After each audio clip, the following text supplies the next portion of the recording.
Hello, caring viewers, and welcome to Healthy Living. Today, on part 2 of our 3-part series, Dr. Joel Fuhrman will continue his discussion about how to achieve optimal health through a plant-based lifestyle, specifically addressing the topic of food addiction. Dr. Fuhrman, a highly regarded family practitioner in the United States, specializing in the prevention and reversal of obesity and other diseases through nutrition and natural therapies, has appeared on many American radio and TV shows and written several books on nutrition, including the bestsellers Eat to Live, Disease-Proof Your Child, Cholesterol Protection for Life, and Eat for Health.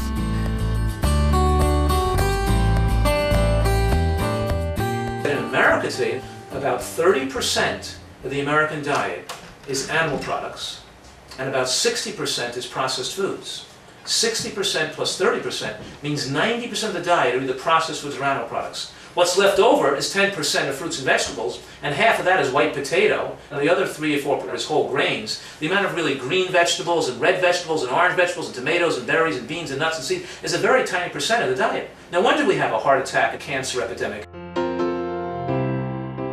Recent studies have shown that consuming meat, dairy products, and processed foods causes food addictions and an abnormal state of hunger, a condition Dr. Fuhrman calls toxic hunger.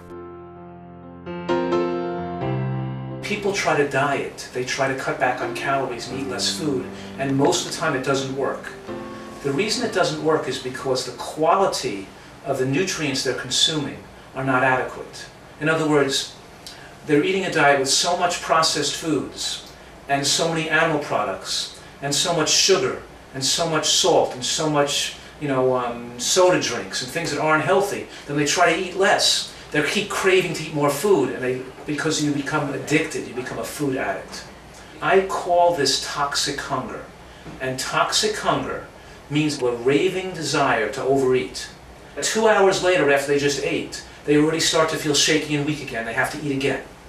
What I'm saying is the poor nutritional quality of their diet and all the unhealthy foods they're eating causes them to become a food addict. According to Dr. Fuhrman, the state of toxic hunger is similar to tobacco or alcohol addiction. If you're drinking 10 cups of coffee a day, or you're smoking cigarettes, and you try to stop smoking or stop drinking, you'll feel sick. You'll feel ill.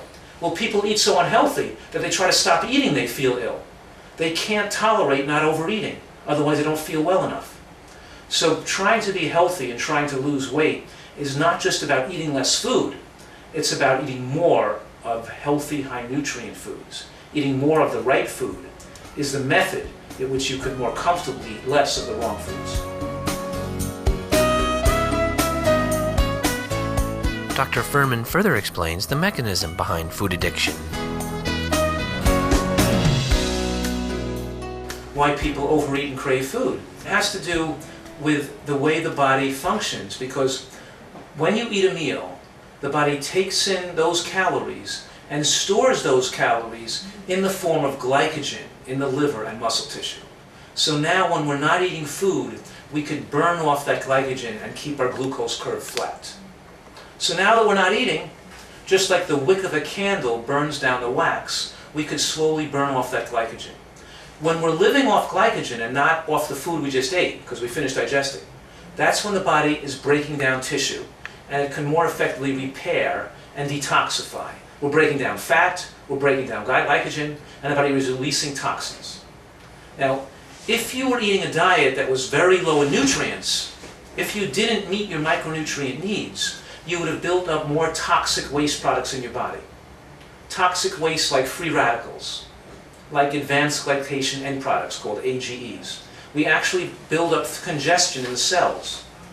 And then when we don't eat, and we're in this period called glycolysis, we're living off glycogen, people don't like the way they feel because they were so toxic. They feel shaky, they feel irritable, they feel anxious, they can feel headachy. But eating stops the detoxification. It's just like eating can stop the coffee withdrawal headache. You can have another cup of coffee to feel better, or you can eat a meal to feel better. But feeling better isn't getting better. Feeling worse is getting better. Just see, the body is removing the toxins when you're not eating, and it makes you not feel uncomfortable. So what we're saying here is that when you eat a diet high in green vegetables, When you eat a diet with beans and nuts and fresh fruit and berries, when you eat a diet full of natural foods, you don't build up free radicals. The body can keep the levels of toxins low. And then when you don't eat food, you no longer feel sickly. You don't have to eat. You're not forced to constantly overeat. When we return, Dr. Furman will continue discussing food addiction and how to choose a high-nutrient diet. Please stay tuned to Supreme Master Television.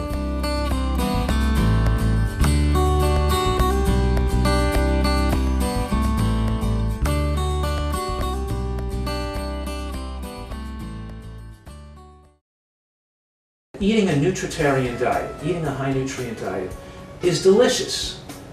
It tastes great. It's fun. It makes life more pleasurable.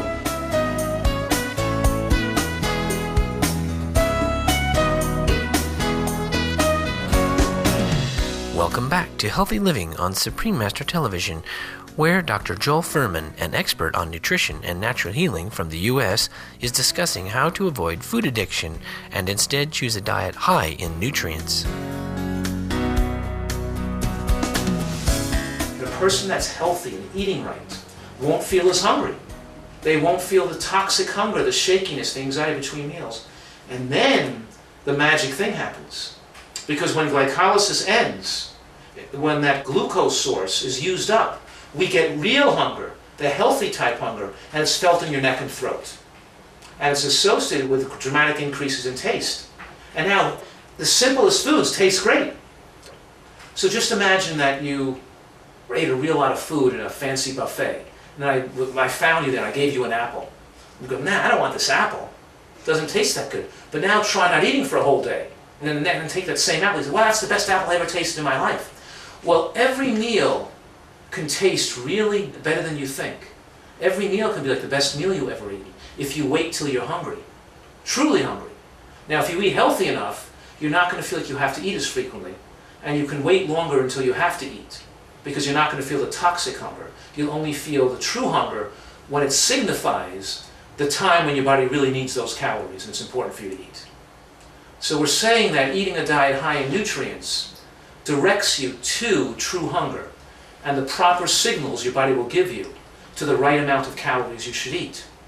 And then people wouldn't be overweight anymore. There would be no overweight people. How does one plan a wholesome, nutritious diet? Dr. Furman invented the simple formula H equals N over C as an aid. H equals N over C is a formula that I invented about 10 or 15 years ago. H means your health, how long you're going to live, and how healthy you're going to be in your later years, is proportional to the micronutrient per calorie density of your diet for most of your life. Now the N over C, the N refers to micronutrients. The micronutrients are vitamins, minerals, and phytochemicals, and the C refers to calories, like fat, carbohydrates, and proteins. The point is, we need to get more nutrient bang for each caloric buck. We need to eat as much nutrients as we can per calorie. Now to eat a diet with more micronutrients per calorie, we have to eat more foods that are higher in micronutrients and less foods that are lower in micronutrients. And that leads to the next question, which is, well, what foods are highest in micronutrients? Which foods have the most vitamins and minerals? And which foods have the most phytochemicals? And the good news is that the foods that are highest in the discovered nutrients are also the same that are highest in the undiscovered nutrients. The ones that are highest in vitamins and minerals also have the most phytochemicals, and all those things were newly discovered. And we're talking here that green vegetables, tomatoes, peppers, berries, beans, and seeds, those foods, are very high in micronutrients and give you a high nutrient per calorie density in your diet. And then you have a high nutrient density in your skin, in your kidney, in your liver, in your heart, in your blood vessels, and your brain. The body needs nutrients stored in its tissues to prevent oxidative stress. The word oxidative stress means heightened inflammation, heightened free radical activity that's caused by the low amount of micronutrients in the tissues themselves. So we're not going to get high micronutrients in our body unless we fuel or feed our body with a diet that's high in micronutrients. Dr. Furman also suggests using color as a guide to selecting wholesome foods. and structured food so people know that green vegetables are the highest, and that the colorful vegetables like tomatoes and carrots and peppers are very high too. And the onion family is very high in nutrients. And berries are very high in nutrients, like blueberries and strawberries and blackberries, and all these berries are super high in nutrients. Kiwis are very high in nutrients. Oranges are high in nutrients. So typically it's the foods that have the most color. Books by Dr. Joel Fuhrman are available at www.drfuhrman.com. Compassionate viewers, thank you for joining us on this edition of Healthy Living. Next week, we'll present Part 3 of our Healthy Living program featuring the knowledgeable Dr. Joel Fuhrman. Science and Spirituality is next after Noteworthy News. May your life be filled with divine love and light from heaven.